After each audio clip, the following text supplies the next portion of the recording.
Alright, so if you're an avid gamer like me, you for sure know that E3, or the Electronic Entertainment Expo, happened in Los Angeles this past week. Frankly, otherwise you're just living under a rock. I don't know how you could not know that. But E3 every year brings with it a whole big slew of announcements and trailers for new games and stuff. So I thought I'd run you through what my top 10 most anticipated games were for this E3. Now, they're not going to be in any particular order, because I don't really want to rank them yet, because they're really just trailers and that kind of thing. But these are the games that I'm definitely most excited for. Now, the first game on my list is Cyberpunk 2077. Where to start with this game? It's made by the developers of The Witcher 3, which is one of the best games of all time, if not the best. So that's pretty good credentials. But the Polish developers of CD Projekt Red have taken on the new IP Cyberpunk. Cyberpunk has kind of like a background in some books and stuff, but I don't really know that much about that, so I'm just going to take it on face value for what the trailer was. The trailer showed us a brilliant look at this kind of gritty but beautifully colourful city full of neon cyberpunk style visuals. It looks stunning. Now, I watched that trailer at the Xbox conference and I was like, it's just a trailer, like I want to know more about this game because that's not really getting me excited. But what happened was at E3 there was a behind closed doors demo for the press of Cyberpunk and like actual gameplay of the game. So I was kind of following the news across the week after the press conferences had ended, and Cyberpunk came up as something that was most people's game of the show, and I was like, how? It was just a trailer, like how is that possible? So in this behind closed doors demo, apparently it was like full gameplay. They showed the HUD, they showed the first person shooting mechanics. There's some really cool sounding stuff. Apparently you can get an upgrade to your weapons that allows your bullets to ricochet off walls, which sounds amazing. The HUD has kind of like this neon pink glow that's familiar in like the Cyberpunk logo they've shown us and everything. And basically just everything I heard about it from that point on, I was like, okay, I'm so in for this game. CD Projekt Red have never made a bad game. Granted, they've only made the Witcher series, but like, this sounds sick. Now, we've only seen the trailer, so I'm not gonna get too excited about it yet, but based on what people are saying about this game and what it is, I think it could be, whenever it comes out, whether that be 2019, 2020, it's going to be one of the standout games of that year. Now, next up on this list, and I honestly never thought I'd say this, is Assassin's Creed Odyssey. I played a couple of the earlier Assassin's Creed games back when they were annualized, and I was like, it's not my jam. Like, they just seem to be churning out the same kind of thing. Not real.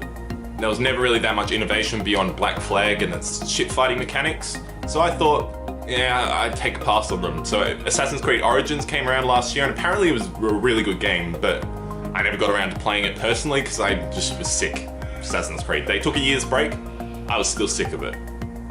But then they came out with Assassin's Creed Odyssey, and everything about it sounded awesome. They looked like they were delving deep into Greek mythology, and I am a sucker for any kind of mythology, especially those early European mythologies like Norse, Greek. So it looked like they were delving deep into that. I heard that it was going to be based before any of the Hidden Blade Assassin's Creed mechanics came into effect in their lore or whatever. So that sounded interesting because that made me think they're going to have to innovate.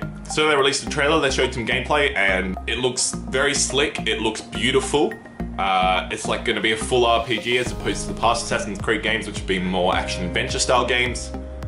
I'm very excited. I'll overlay some gameplay over this, obviously, but I'm excited for an Assassin's Creed game, and that makes me happy. I've gone back and started to play Origins this week, and it's still not a massive fan, but I think that may be more the setting than anything else. Next up is Fallout 76. Now, as you can see here, I've got this Pip-Boy. I am quite a Fallout fan. I really enjoyed Fallout 4. A lot of other people didn't, but I thought it was a lot of fun. I never actually completed it, and it's something I'm going back to try and do now. But I love these Bethesda Softworks games. I love them as a developer. I know they get a lot of criticism about bugs and that kind of thing in their games. I'm just a fan of their games. If you don't like them, that's fine, but I really enjoy the style of game they create. They kind of let you tell your own story. Now, Fallout 76, when I heard it was a multiplayer game, initially I was like, that's not really what I wanted from Bethesda Softworks. So I think that's what a lot of people thought. Oh no, Bethesda Game Studios rather. I always get them mixed up. Softworks is the developer.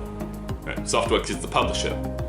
Damn it then. Anyway, Fallout 76 was awesome. I'll link in the description a documentary about the making of Fallout 76. It's It's done by NoClip, which is like a video games documentary YouTube channel, and they do great stuff. I highly recommend their stuff. But basically they delve much deeper into like what Fallout 76 will be in that, and for one, it has a much more colorful setting than any of the previous Fallout games. That looks awesome. I love their idea of like a continuous endgame of you being able to nuke certain zones on the map and get high level equipment from that area, but it'll eventually turn back to normal. That sounds cool.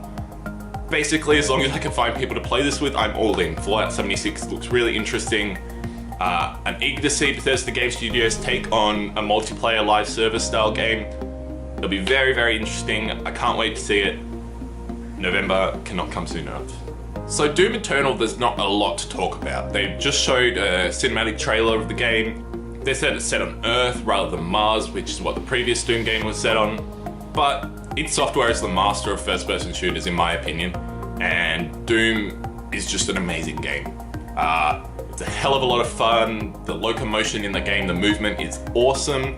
If you haven't played Doom, really do play it. It's so much fun. If you want a game that's just a video game, like there's, like, I love story-based experiences in video games, and they're great, but sometimes you just want that video gamey style game, and Doom is exactly that, and it's done to almost perfection in my opinion. And yeah, I can't wait for Doom Eternal to see more demons, more amazing moves, all that kind of stuff, more guns hopefully. I think Doom Eternal is going to be a hell of a lot of fun. Pun unintended.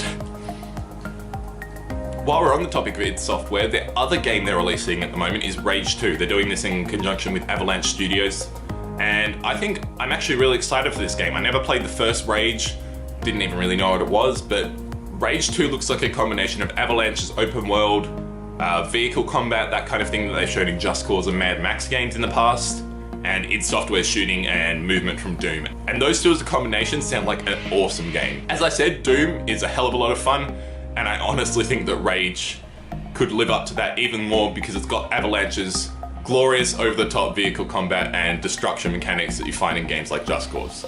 So Rage 2 is actually right up there for me, and I thought it was coming out this year. I was very disappointed when I found out it's actually early next year, but I'm happy to wait because id Software are really good at shooting, Avalanche are really good at open worlds. I think if they can get the combination working well, it'll be a very, very good game. Next up, we have a triple whammy of PlayStation's games. PlayStation didn't have the best press conference, but the games they showed were outstanding. First up, I'm going to talk about Spider-Man. The trailer they showed there showed seamless web slinging, amazing combat, showed a bunch of different Spider-Man villains that look like they're straight out of the comics rather than trying to make it like a cinematic-like experience. They look like comic book villains, and I'm happy about that because it means they're willing to chuck in a bunch of extra villains. They're willing to go kind of crazy with the storyline. It's a video game, it's not a movie. So that trailer made me really excited. I've been anticipating Spider-Man for a while. Everything they've shown of that game looks awesome. Looks like the Batman Arkham game that a hero like Spider-Man needed. So really excited for that one, and that's coming out in September, very soon. I'll actually be overseas when it comes out, but I'll be back about a week afterwards, so I can't wait to jump in and play that, hopefully on Twitch. Now, another PlayStation game, Ghost of Tsushima, was also shown. The reason I'm excited for this game is because I love history, and feudal Japan is one of my favorite periods in history. You don't get that many games set there though. It seems to have kind of Assassin's Creed style stealth mechanics, which could work or could not work, I'm not really sure yet. But the game looks very fun, and it's in one of my favorite settings of all time. There was another game, Sekiro Shadows Die Twice, that From Software announced at E3 that I'm also excited for. It didn't quite make it onto this list, but it's also set in feudal Japan. And frankly, if feudal Japan is like the next post-apocalyptic setting in video games where everyone wants to make a game in that setting, I'm gonna be very happy. I'm gonna be a very, very happy man. And the final PlayStation game is The Last of Us Part 2. Now, I couldn't make a top 10 games of E3 without putting this on the list. Oh boy, that trailer. I don't know what more to say. The animations, the stealth mechanics, the fact you can hide under cars, and it just looks so good, and The Last of Us 1 was so good, and I really, really, really love Naughty Dog. Can you just make more games, please? So now we're done with PlayStation games. I have 2 games left that I'm going to talk about. First up, we're going to talk about Anthem.